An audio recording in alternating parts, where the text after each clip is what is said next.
What's up guys, NepentheZ here and welcome back to another FIFA 23 video where we're going to discuss today if EA are manipulating players to nerf them without you finding out. And before we get into the meat and drink of what they may or may not be doing, and we are going to discuss it in as much detail as possible, I want you guys to first of all know that I don't think EA go out of their way to do things like this, right? I don't think... I'd go as far as saying, even though I know it'll create debate, I know that scripting, handicap, and momentum aren't a thing, or at the very least, not intentionally.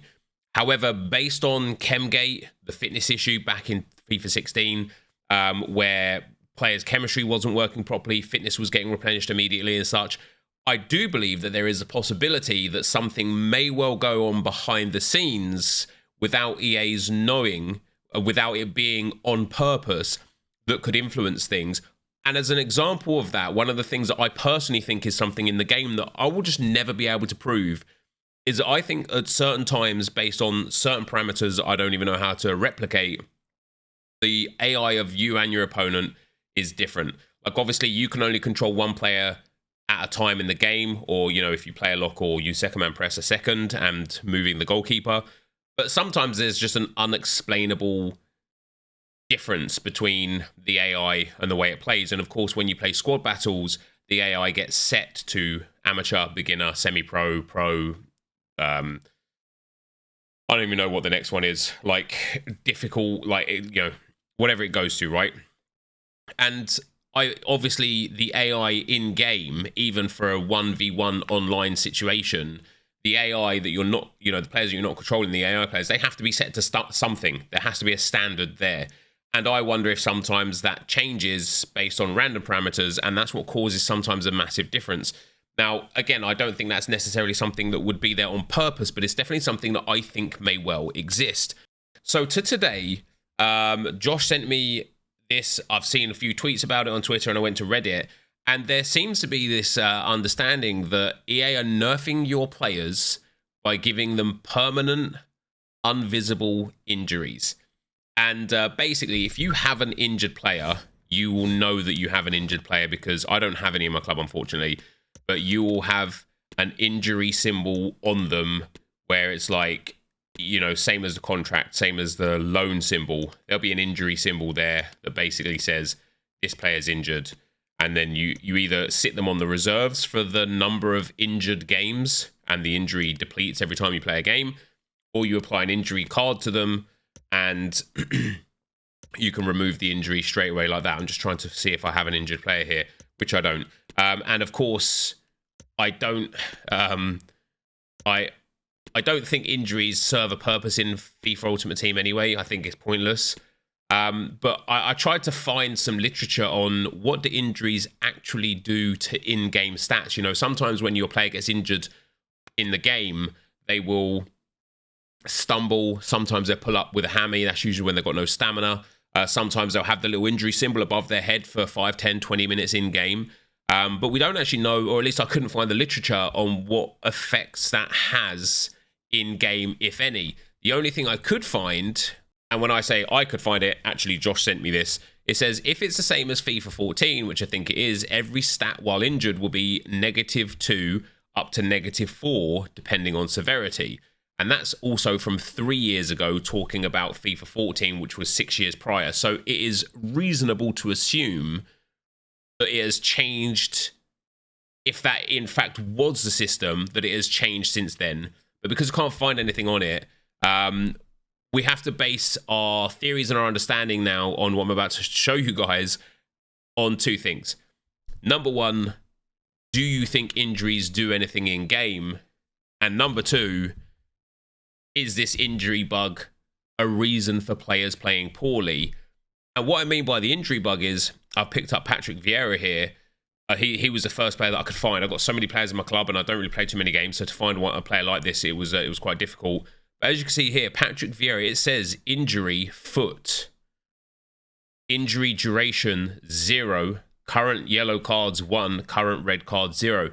Now, if a player being injured in game does nothing other than the stupid animation they get when they're injured, and then the injury symbol above their head, all of this is a moot point for discussion, because it doesn't mean anything. If an injury in-game does do something, maybe it does reduce in-game stats, depending on the severity of the injury. Perhaps it does impact running, composure, shooting, passing, whatever it may be. Maybe it impacts some stats, you know, like stamina, for example, only impacts certain attributes, passing, shooting. I think it's strength, sprint speed, but not acceleration, or acceleration, but not sprint speed. But either way, you know, the lack of stamina, it only depletes certain stats. It's very potential that an injury only depletes certain stats as well. So if we go under the assumption that an injury does nothing to a player in game, then this really is just a visual error that will be fixed. And that's that, you know, because you can go and check you can't see it on console, you can only see it on web app, by the way. If, however, injuries do something to a player in game when they have an injury, it then spawns two questions. Number one, did EA do this on purpose to nerf people's players, which doesn't make any sense by any kind of logic you look at, because you can see the injury status there. So if they're going around going, all right, let's check Nepo's account out. How many games has he played with Vieira? 232 games. Can't be having that. He needs a new midfielder. Let's make him injured permanently forever and reduce his stats. Then he'll think, oh my God, Vieira's terrible. Let me get a new midfielder and spend money on the store. If we think EA are going out of their way to do that, I think you're crazy. However, if there is that possibility that this is an unrecognized error in game that does happen, that EA just didn't do on purpose and don't know about because it hasn't been exposed to this point, this could explain. It could explain why certain players feel different in-game after time. I've seen a theory that after 10 games, your players play worse, and I think that's a ludicrous theory. I think even the understanding of players playing a certain amount of games makes them feel worse. Obviously, if you play 100 games with a player, whilst that player hasn't technically got worse, the teams that you're coming up against and the players in the game in general have probably gotten better. So on that scale of, you know, he might have been like the 90% player, and then 100 games later, he might be the 80% player. So he hasn't technically lost ability or been nerfed. Everything else has just been improved, right? So I think that's why people feel like after a significant amount of games, their players feel worse. However, this could genuinely be a point of contention with that, and this also would then like lend into the theory that the more you play with the player, the worse that they feel, because what I would assume is the player has to actually get an injury in the game in the first place to get this kind of like permanent injury in the back end or on the web app, right? And so we could be looking at a situation where you might play 30 games with a player and they never get injured and they feel like just absolute sauce.